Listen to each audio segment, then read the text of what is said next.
So, what's going on, everybody? Hope you guys all have an amazing day. If you're not, hopefully I make you guys a little bit better. So, last night, James Harden had a crazy triple double. I actually did get to see a little bit of this game, but not the full thing.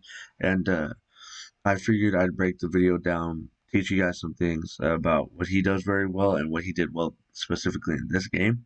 Obviously, he's a great basketball player. I personally think he's the second best scorer in the NBA behind Kevin Durant, which is crazy to say because they're both on the same team. Uh, but yeah, that's what I think personally. Let me know what you guys think, who's a better scorer, or if someone's better than them. But I think personally those are the top two. But yeah, obviously it can go either way. They both get buckets no matter what. But yeah, let's see how he got his buckets, assists, and how what he did well. In the club now at over 20 per game, thanks to that 32-point performance versus the Pelicans. Vintage Lamar and he loves throwing lobs. That's his thing. He loves throwing lobs. Lost to Dallas, 115-98. Well, it's a smart play for James Harden because it frees him. Good pass. So here, to Dallas, 115-98. Well, it's a smart. Here he can shoot the ball, even though he pump faked it and Trey Lyles was stepping out. He could have shot the ball, but then he saw both of them were hesitating to go back, James Harden, so he made the right read. Easy layup. Wide open is Bruce Brown. This is simple basketball. And making right reads. Double team, then blocked by Jordan. Good block. Great effort there by DeMar. Just Taking better it, defense good from pass. DeAndre Jordan. Better not leave. That's just easy basketball. So here, great effort there by he just found the wide open person. So pretty much for James Harden, his basketball, like what it takes him to be so good, is him making the right read. His skill set is so elite that pretty much all he has to do is make the right read, and that's all basketball should eventually be for people. Like it's the same thing for Kyrie, especially for guards that handle the ball a lot. It's pretty much just making the right read, and that's something Harden is really good at, which is what makes him pretty much unstoppable. Is he makes the right reads. DeMar does better defense from DeAndre Jordan. Joe Harris knows who knocked that down. Better not leave that guy open. Joe Harris, second in the league in three-point percentage. Lonnie for three. Harris the rebound, and Harden will bring it. Yeah, Trey Lyles on him. Decides to give it up to Kyrie. Irving. Kyrie shooting in rhythm. Kyrie Irving. He loves this building. Very simple. I'm in the paint. That's right. You go out and shoot your threes. On left-handed. See, something that Bruce Brown does really good is he cuts without the ball. Like, he cuts really well. So here he tells every single person, you can tell, every Spurs player head is looking at James Harden. And then, so they collapse. It's pretty much a 3-on-1. And then Bruce Brown does a really nice job cutting. That's something he does really well as he moves without the ball. On the drive, the bucket is good. And obviously Harden can find you. If you cut, you move, he'll find you. Start this one. Yeah. Brooklyn 5 of 11. Our guy's playing with a lot of energy, just unable to knock.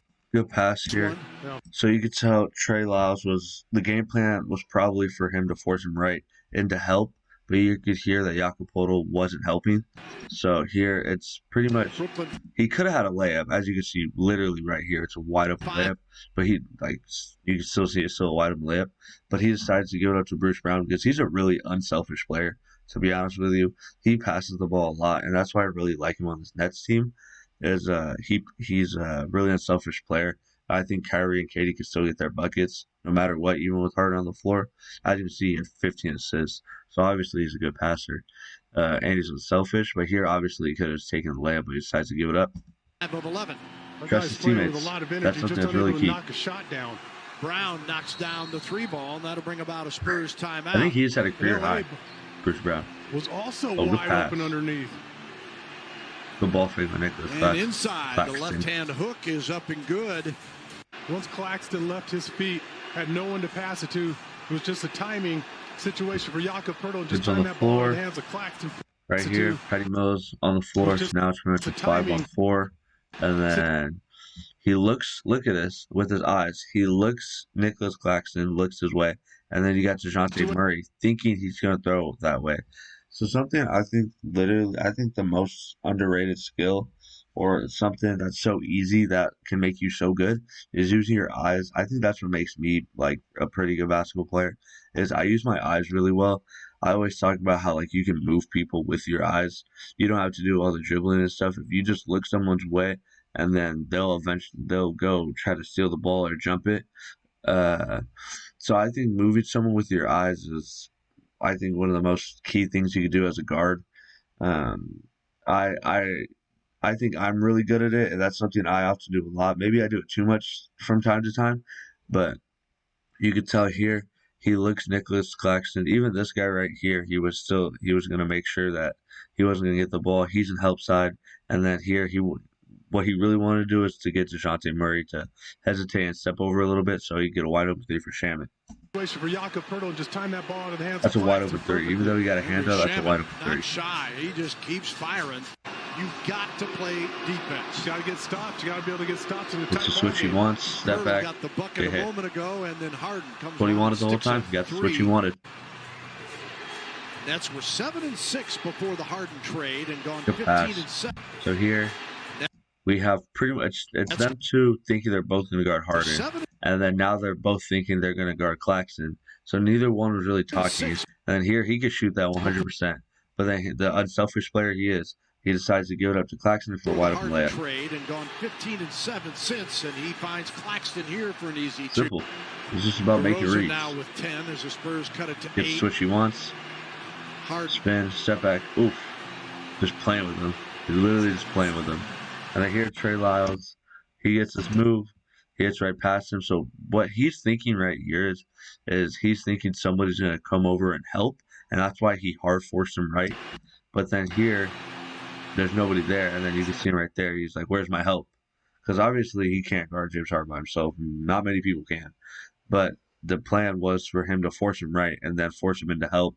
And then hopefully get, I think it was DeMar DeRozan right there, to cut off this big man for the lob. But that's a lot of communication. You have to talk, and everybody has to be on the same page. But you can see they were not on the same page, and that's what happens.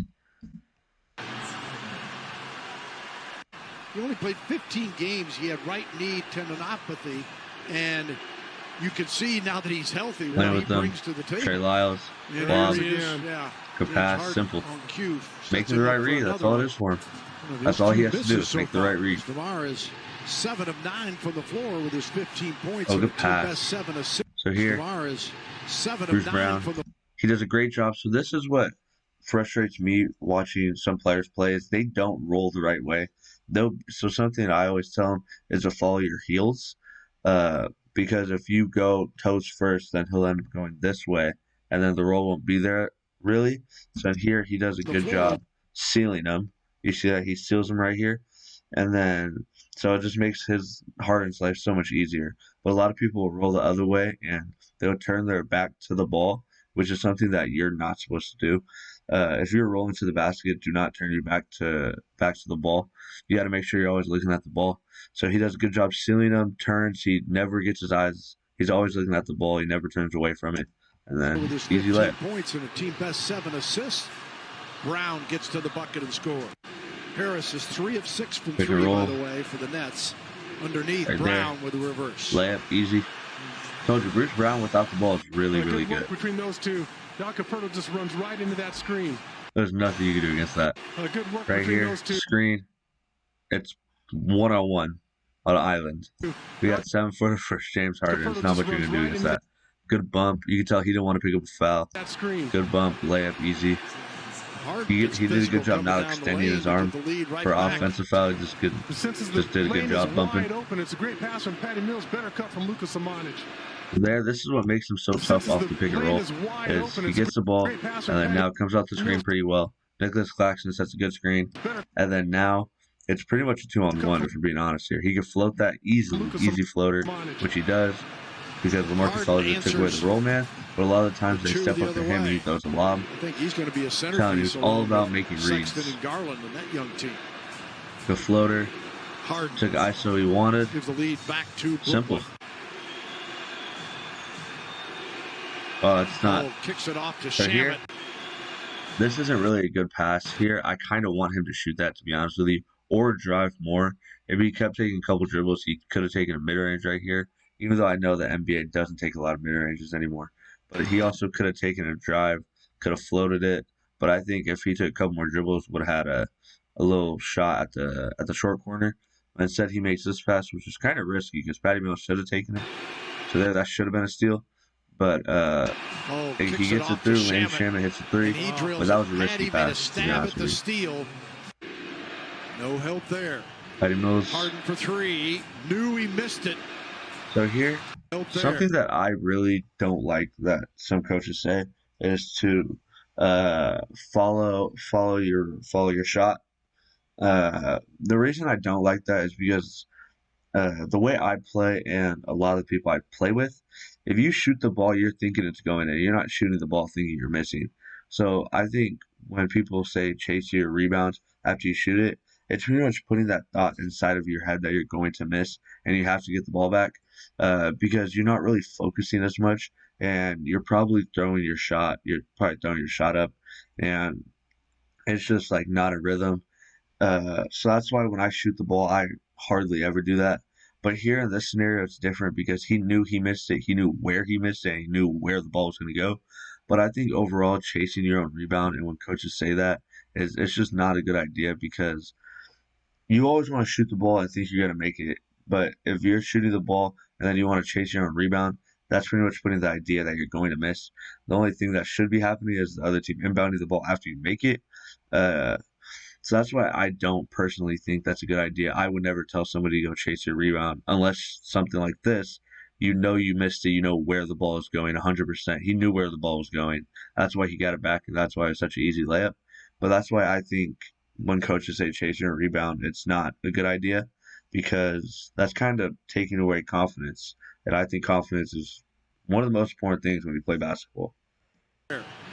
Harden for three. Misses it, knows where the ball is going. He gets it back, layup.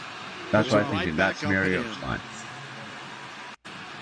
Hurdle couldn't come up with it. It's a wide open three ball. Decides to give it back. Unselfish. Here, he can shoot that. He gets swinging this way, but he knows this guy will probably get the ball. He puts his hands up. Good job by this guy getting his hands up. He can shoot that if he wants. He doesn't. Decides to give it a better shot to Kyrie. This unselfish basketball. He could have shot that so many times. Cans a triple. Spurs will take a timeout with a 9-point deficit. Here, comes off the screen. Now it's a 2-on-1. Jordan, he's not rolling hard, which is something he needs to do, but this is still literally a wide open shot for him. Wide open shot for Tyler Johnson. Wide open shot for Landry Shamet. Tyler Johnson, if he wanted to, he could go down to the corner and Kyrie could set that screen. It would be a wide open pass right there. It'd be tough because there'd be hands in the way, but he'd be wide open to shoot the ball. But here, I did see this play. He does a nice job floating the ball in. But Jordan also has to roll harder. James Harden gets free along the baseline. And so here, Jordan gets it back, and now Harden is what the heck. Here, he could have given it up. So here, could have shot that.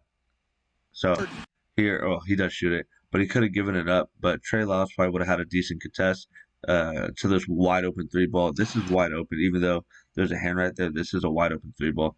And he does a nice job hitting it. Gets the three. He got a huge break that time. A little loose with it, but it seems to fall back in the right guy's hands every time. Set. Harden drives and Easy, scores. easy basketball.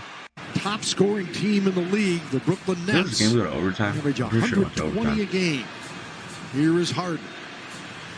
So I did see this play here too. So here, if he just wants to come here and get the ball, it'd be super tough for him. So something that Clay has been teaching people at the Hoop House is how to move without the ball. And if he just tries to come right here, there's no way he gets it because obviously Patty Mills can take it away. So he does a good job faking the back door. Look how tight he is here, and then fakes the back door, and then look how much space there is now. So he does a really good job faking the back door. So if you know how to move without the ball, it's really key. So here they switch it. Lonnie Walker and Patty Mills switch it. And he wants just to come get the ball. But Patty Mills is making his life a little bit harder. Obviously not that much harder. But here fakes the back door, gets Patty Mills momentum going that way. And right here, look at all that space. So now this is forcing Jakob Poeltl to step up. Because if he doesn't, this is a decent hedge. This is what we call a soft hedge. Gets a hand up, and then he needs to get back. But this is forcing him to do that. But because if he doesn't, then he just comes out the screen wide open three ball. Harden. Then he doesn't. James Harden does a good job getting around him, getting a nice little floater. I like the effort. Easy. Yep, here's the overtime. I like the sidestep there by Lonnie to get that wide open three ball. So here you can tell that he gets. You can tell he looked him off a little bit, which made him back up. And then now it just makes it's pretty much a 2-on-1 to be honest with you. And now he makes the right read. He has Kyrie wide open there. But instead he has a wide open floater, so he shoots the floater instead. Lonnie to get that Simple. wide open three ball. Making the right reads. That's all literally all it is. Gives up to Bruce Brown. Bruce Brown floater. This time. Easy. Easy, super easy. Content for the moment. Right here. Harden for three. Oh my goodness. Content for the moment. Oh, Harden to for put him up three. 11. That is so tough. Yeah, and that's just pop figure. Roll. These guys dug themselves too much of a hole. Yeah, so that'll conclude today's video. Hope you guys did enjoy. Make sure to leave a like and subscribe for more. As you guys can see, James Harden, pretty much all it is make your reads. He's so skilled that all he has to do is make reads. He knows what he's doing. He knows where he wants to be. He knows where he needs to be. He knows where his players are. He knows where his teammates are. But yeah, that's literally all it is for him. You can tell how skilled he is. Hopefully this showed you guys and taught you guys a little bit more about Harden and stuff. Hopefully it showed you stuff you can add to your bag. But yeah, besides that, I hope you guys enjoyed. If you did, make sure to leave a like and subscribe for more. Until next time, peace.